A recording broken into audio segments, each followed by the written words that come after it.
Let me tell you, Jesus is watching, and he's watching closely, guys. You are postulating the daughters and sons of God knocking them the investments. Let me tell you, mwana tugoye, tujabyogera mwana, obomusale buyika, tebuyita we. Uganda is approaching the general elections next year. We remember too well the wounds of past politics and political tensions, the pain, the fear, the silence of the oppressed. We must not repeat those mistakes.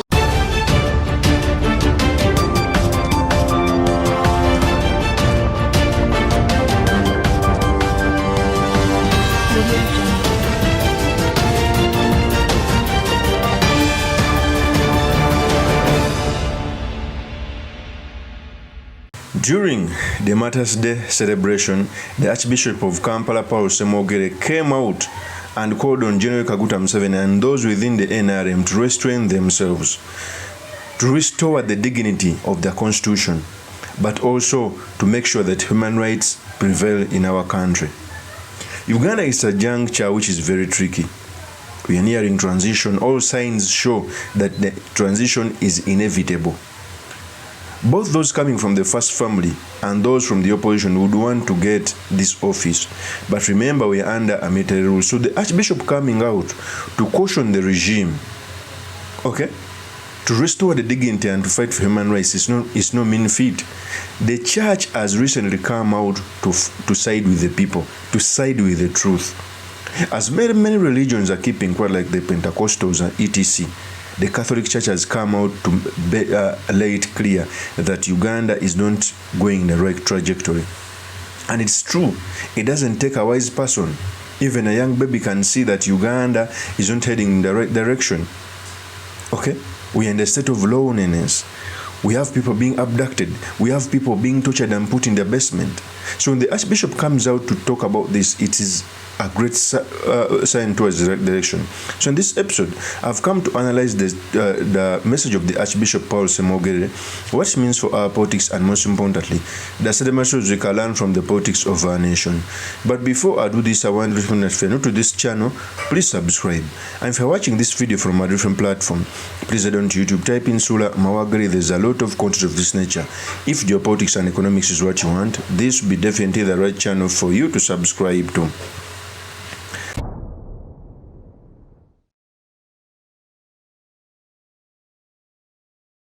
First of all, when a high priest at the level of Archbishop Paul SSEMOGERERE comes out to speak, it sends messages to even lower churches, because the Catholic Church is an institution where the message is gotten from the helm.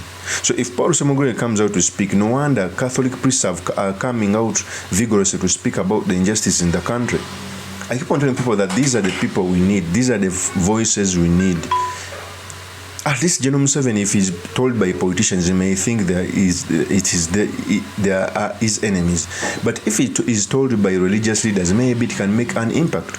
Before I proceed, I want to play a tape when Archbishop Paul SSEMOGERERE was speaking this. Here's the tape. Uganda is approaching the general elections next year.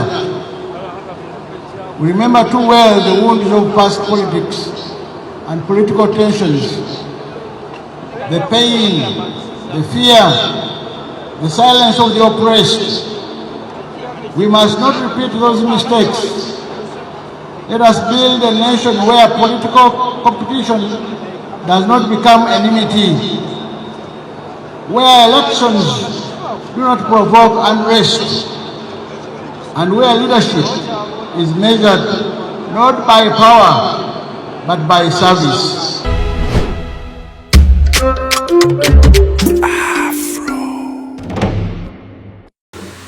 That is SSEMOGERERE. Okay, so that message is welcome. We need more of this from the Anglican Church. We need more of these from the cultural leaders. I think it's Uganda only that comes out to speak about injustices. Where is Busoga? Is it because the Katukiro of Uganda is a public servant? Okay. What is other institutions from the northern region? With the other institutions from the western region? The Toro Kingdom, the Bunyoro Kingdom. Because those voices can be heard. They can make an impact. They have a lot of following. Whenever we keep quiet as a country, when we are at this juncture, we are only giving away our country to the dogs. Okay? We are heading to election 2026, but whenever you go in election, opposition politicians are killed, maimed, their supporters are jailed. Even up to now, the people who were caught in 2020 have spent 5 years in jail. They have never been tried. Okay? So in the state of aloneness, to show you that this message is well put in, even in Munyonyo, okay, a sub church, a priest there preached against injustices. He preached against torture and abductions. In fact, he said these statements. Let me tell you, Jesus is watching, and he's watching closely, guys.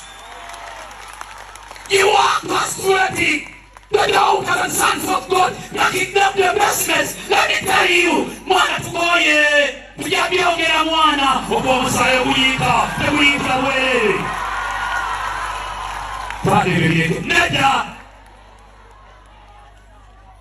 We must apply the gospel, guys. We must apply the gospel. Omusaye oguyika bulirucha. Obudde bujja kembyogedde mwinama nabisana mulikolinge munawulira. Baza ovao. Lekala ya kalati. Mzee point ngimaze nasula kwa suni. Ainama tu.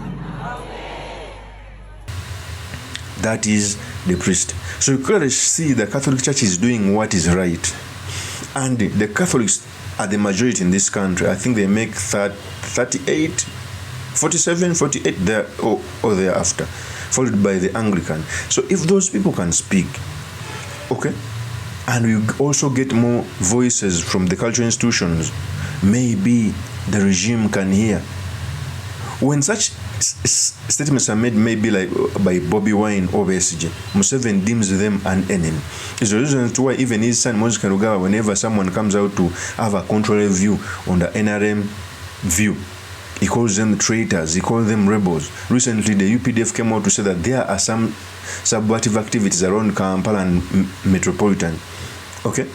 The idea is to sell this narrative to Ugandans so that when time comes to arrest opposition politicians, maim them and kill them, they will come out to say that they were doing subversive activities. This has been the modus operandi since even Besigye's time. Besigye has faced terrorism, etc., because of opposing government. Every person who comes out to have a contrary view faces the same thing. So religious leaders, cultural leaders coming out to put out this message, it is a plus for us. I thank the Catholic Church. Of course, that's my opinion. Do make once by commenting about this. Thank you very much for listening in. If this is your first time on this YouTube channel, I implore you to subscribe, like, and comment so that I can be motivated to do more of such videos. Let me also take this opportunity to tell you that I will be running as a Member of Parliament for Makinde East constituency. I have the requisite information, the requisite zeal, the requisite tenacity, and the brains to represent the people, the great people of Makinde East constituency in Parliament. So if you are resident in Chibuli, Kabalaga, Kansa, Gabukasa, Chugwa, Biganusambe Estate, I'm here.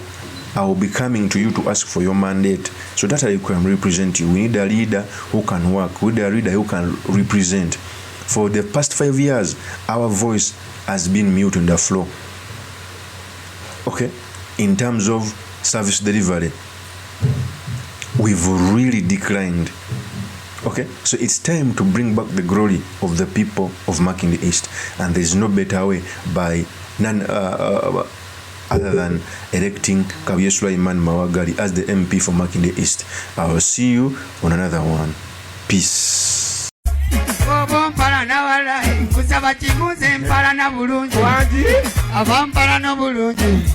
Nange benjagala obulungi.